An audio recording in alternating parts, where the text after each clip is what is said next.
Financial markets పై పట్టు సాధించాలనుకునే వాళ్ళు Revanth conduct చేసే వెబినార్ కోసం ఈ నెంబర్ కి కాల్ చేయండి. Welcome to Vishnu talks. నేను మీ విష్ణు. ప్రస్తుతం నాతో పాటు క్వాలిఫైడ్ పర్సనల్ ఫినాన్స్ ప్రొఫెషనల్ చారీ గారు ఉన్నారు. వారితో మాట్లాడదాం. సార్, చారీ గారు నమస్తే sir. Welcome to Suman TV. నమస్తే అండి విష్ణు గారు. సార్, మీరు ఎవ్రీ టైం మీరు క్వశ్చన్స్ అడుగుతూ ఉంటారు కదా, ఇవాళ నేనే మిమ్మల్ని క్వశ్చన్ అడుగుతానండి. ఓకే అంటే రెగ్యులర్గా ఈ సీట్లో కూర్చొని నేను అడుగుతుంటాను, బట్ ఇవాళ రివర్స్ లో మీరేదో మొత్తానికి ప్రిపేర్ అయ్యి వచ్చారు నన్ను అడగడానికి. అవునండి, నేను అది డిసైడ్ అయ్యాను. అడగండి. ఇప్పుడు ధర్మరాజు గొప్పవాడా, అర్జునుడు గొప్పవాడా అంటే మీరేం చెప్తారు? ఇద్దరు గొప్ప వాళ్ళే. ఎవరి గొప్పతనం వాళ్ళకు ఉంది, ఎవరి యూనిక్నెస్ వాళ్ళకు ఉంది. కాబట్టి ఒకరు ఎక్కువ ఒక తక్కువ అని చెప్పడానికి అయితే లేదు ఇక్కడ. అవునండి, 100% కరెక్ట్. అయితే ఇన్వెస్ట్మెంట్ సంబంధించి మీరు ఒక ఇన్వెస్టర్ లాగా బిహేవ్ చేయాలనుకుంటే మీరు ధర్మరాజు లాగా బిహేవ్ చేస్తారా ఇన్వెస్ట్మెంట్ కి సంబంధించి, లేదా అర్జునుడు లాగా బిహేవ్ చేయడం బెటర్ అంటారా? అంటే ఇన్వెస్ట్మెంట్ కి సంబంధించి ఎలా ఉండాలనేది నిజంగా నాకైతే ఐడియా లేదు. ఒకసారి మీరు చెప్తే డెఫినెట్ గా నేను అది తీసుకుంటాను మీ వైపు నుంచి ఇన్పుట్స్. ఎస్ అండి, రైట్. అంటే అదే మీరు అన్నట్టు ఎవరి గొప్పతనం వాళ్ళకు ఉంది. బట్ యాజ్ ఏ ఇన్వెస్టర్ లాగా ఉన్నప్పుడు మీరు కొన్నిసార్లు ధర్మరాజు లాగా బిహేవ్ చేయాలండి, కొన్నిసార్లు అర్జునుడి లాగా బిహేవ్ చేయాలి. ఏ సిచ్యువేషన్ లో ధర్మరాజు లాగా బిహేవ్ చేయాలి?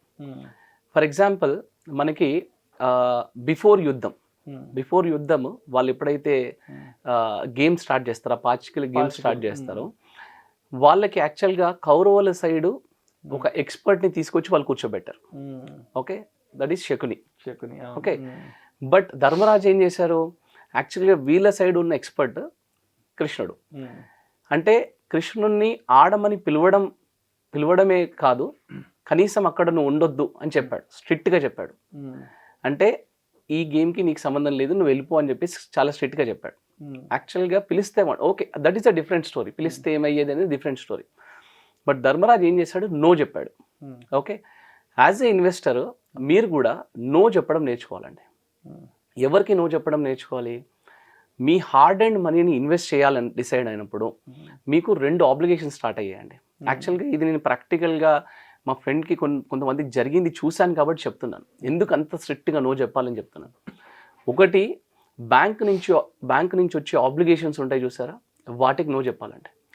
మనకేమవుతుంది అంటే మనకి మన అకౌంట్లో ఎంత డబ్బు ఉంది, ఓకే, మనము ఎలాంటి ట్రాన్సాక్షన్స్ చేస్తున్నాము, ఎలాంటి క్రెడిట్ కార్డు వాడుతున్నాము, ఇది ఇన్ఫర్మేషన్ అంతా బ్యాంక్ దగ్గర ఉండిపోతుందండి. మనకి ₹1,00,000 పైన ట్రాన్సాక్షన్స్ అవుతున్నాయా, మన ఇన్కమ్ ఎంత వస్తుంది, ఇన్ఫర్మేషన్ మొత్తం బ్యాంక్ దగ్గర ఉంటుంది. ఇక్కడ ఏమవుతుంది అంటే బ్యాంకర్స్, సార్ ఎఫ్డి చేయండి, సార్ ఆర్డీ చేయండి, సార్ మీ యూలిప్ తీసుకోండి, ఇవన్నీ ఆబ్లిగేషన్ స్టార్ట్ చేస్తున్నారు. సార్ మీకు ఈ లోన్ కావాలా, మాకు ఈ పాలసీ తీసుకోండి. అయితే మీకు కావాల్సినంత మటుకు మీకు అంటే మీకు డెఫినెట్గా ఈ ప్రోడక్ట్ యూజ్ అవుతుంది అని తెలుసుకొని ఇస్తే తప్పులేదండి. కానీ వాళ్ళకి నచ్చిన ప్రోడక్టు, వాళ్ళకి ఆ రోజు ఉన్న టార్గెట్ ప్రకారం ఈ పర్టికులర్ పాలసీ సేల్ చేయాలి కదా అని చెప్పి ఇవ్వడం ద్వారా మనకి చాలా నష్టం జరుగుతుందండి. ఇలా చాలామంది ఇన్వెస్టర్స్ ఒక 5-6 ఇయర్స్ తర్వాత నాకేంటి ఈ పాలసీని ఎందుకు కడుతున్నాను అంటే అప్పుడు ఆలోచన స్టార్ట్ అవుతుంది అనమాట. అలాగే ఫ్రెండ్స్ అండ్ రిలేటివ్స్ నుంచి వచ్చే ఆబ్లిగేషన్స్ అండి.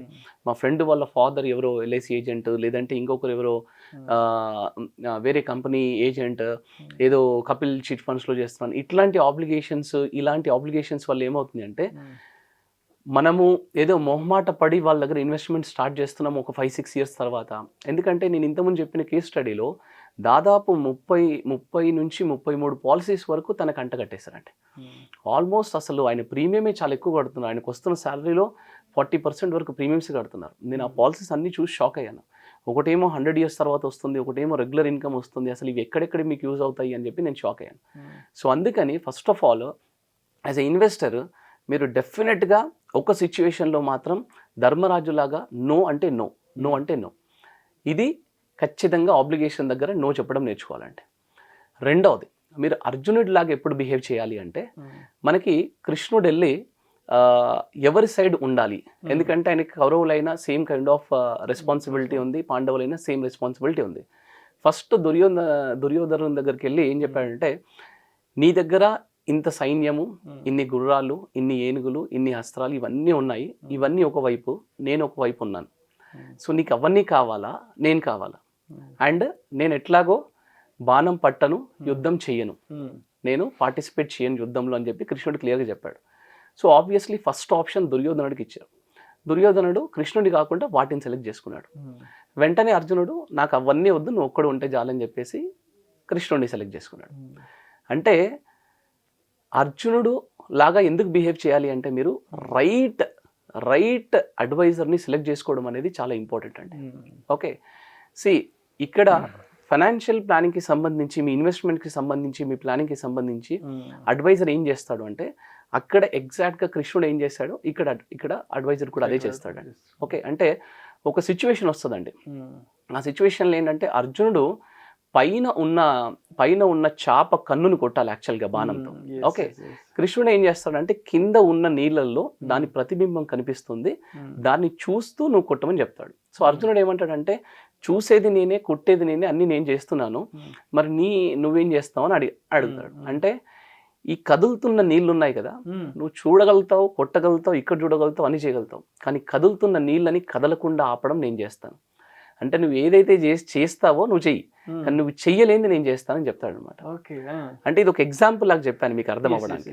అయితే ఇన్వెస్ట్మెంట్ సంబంధించి కూడా ఏమవుతుంది అంటేనండి, చాలా మందికి తెలియని విషయం ఏంటంటే ఇన్వెస్ట్మెంట్లో 10% మాత్రమే టెక్నికల్స్ ఉంటాయండి, 90% మేనేజింగ్ ది సైకాలజీ ఉంటుంది. ఓకే, ఎవ్రీ 2-3 మంత్స్కి ఒకసారి investor mind greedy and fear మధ్యలో, ఎమోషన్స్ మధ్యలో పరిగెడతా ఉంటుంది అనమాట. సో అక్కడ కృష్ణుడు అర్జునుడికి ఎట్లాగైతే ఎమోషన్స్ కంట్రోల్ చేశాడో, ఎందుకంటే అర్జునుడు ఫైట్ చేయాల్సింది ఎవరితో, తన గురువుతో, అట్లాగే తనకు విద్య చెప్పిన గురువుతో, అట్లాగే తను పెంచిన వాళ్ళతో యుద్ధం చేయాలి. సో అక్కడ ఎమోషన్స్ వచ్చేస్తాయి. ఆ ఎమోషన్స్ని కంట్రోల్ చేసి బ్యాలెన్స్ చేసి యుద్ధం చేయించగలిగిన వాడు కృష్ణుడు. సో ఆయన ఆ పని చేశాడు. అట్లాగే ఇక్కడ అడ్వైజర్ కూడా ఏం చేస్తాడంటే మీ ఎమోషన్స్ని కరెక్ట్గా, మీ ఫియర్ని, గ్రీడీని కరెక్ట్గా కంట్రోల్ చేసి మీకు రైట్ ప్రోడక్ట్ సెలెక్ట్ చేసుకోవడం, రైట్ ఇన్సూరెన్స్ ఎలా తీసుకోవాలి, రైట్ ప్రోడక్ట్ ఎలా చేసుకోవాలి, రైట్ గోల్ ఎలా సెట్ చేసుకోవాలి. ఓకే, ఇప్పుడు ఒక ఫ్రెండ్ ఉన్నాడండి, యాక్చువల్గా తను కంప్లీట్గా ఇక్కడ డబ్బులన్నీ లాస్ అయ్యాడు. సమ్ ఇండస్ట్రీ, ఫిలిం ఇండస్ట్రీ దాంట్లో ఎక్కడో ఇన్వెస్ట్ చేశాడు అండ్ ఈ వర్క్ ఇన్ దాట్ అండ్ కంప్లీట్గా అక్కడ డబ్బులని లాస్ అయ్యి and he went to other country. ఆయనకి దేవుడి దేవుల్లో కొంచెం అక్కడ మంచి జాబ్ వచ్చింది, కొంచెం డబ్బులు వస్తున్నాయి ఇప్పుడు, అండ్ తన దగ్గర ఏదో పాత అసెట్ ఏదో $1 కోటి ఉంది. ఆయన ఏంటి గ్రీడీ, అంటే నాకు ఎక్కువ రిటర్న్స్ రావాలని చెప్పేసి నేను ఇది తీసుకెళ్ళి నేను ఆల్టర్నేట్ ఫండ్స్లో పెడతాను, నేను తీసుకెళ్ళి పిఎంఎస్లో పెడతాను అంటున్నాడు. సో యాక్చువల్గా చూడండి, జనరల్గా అలాంటి ప్రోడక్ట్స్ ఎప్పుడు సెలెక్ట్ చేసుకోవాలి. సో నీకు ఫైనాన్షియల్ ఫ్రీడమ్ వచ్చిన తర్వాత ఎక్సెస్ మనీ ఉంటే సెలెక్ట్ చేసుకోవాలి. సో నాకు అగ్రెసివ్ రిటర్న్స్ రావాలి, నాకు డైరెక్ట్గా రిటర్న్స్ రావాలి. సో ఇందులో కూడా మళ్ళీ మొత్తం డబ్బు పోయి ఆల్రెడీ లాస్ అయ్యాడు. సో అందుకని ఇలాంటి ఎమోషన్స్ కంట్రోల్ చేయడానికి, మీ ఇన్వెస్ట్మెంట్స్ కంట్రోల్ చేయడానికి డెఫినెట్గా ఒక అడ్వైజర్ కావాలంట. సో మీరు ఇన్వెస్టర్ రూపంలో మీరు ఉన్నప్పుడు అర్జునుడి లాగా ఎప్పుడు బిహేవ్ చేయాలంటే రైట్ ఫైనాన్షియల్ అడ్వైజర్ని సెలెక్ట్ చేసుకోవడంలో, ఆయనతో లాంగ్ టర్మ్ ట్రావెల్ చేయడంలో, మీ ఫైనాన్షియల్ ఫ్రీడమ్ అచీవ్ అవ్వడంలో ఆ ఎమోషన్స్ని కంట్రోల్ చేసుకోవడానికి అర్జునుడి లాగా బిహేవ్ చేయాలండి. సో యాజ్ ఎ ఇన్వెస్టర్ కొన్ని సిచ్యువేషన్స్లో ధర్మరాజులాగా బిహేవ్ చేయాలి, యాజ్ ఎ ఇన్వెస్టర్ కొన్ని సిచ్యువేషన్స్లో అర్జునుడి లాగా బిహేవ్ చేయాలండి. అట్లా అవుతేనే 100% మీ గోల్స్ అన్నీ కూడా మీరు అచీవ్ అవుతారు, రైట్ డైరెక్షన్లో వెళ్తారండి. Thank you sir, thank you so much Chary గారు. థ్యాంక్స్ అండి.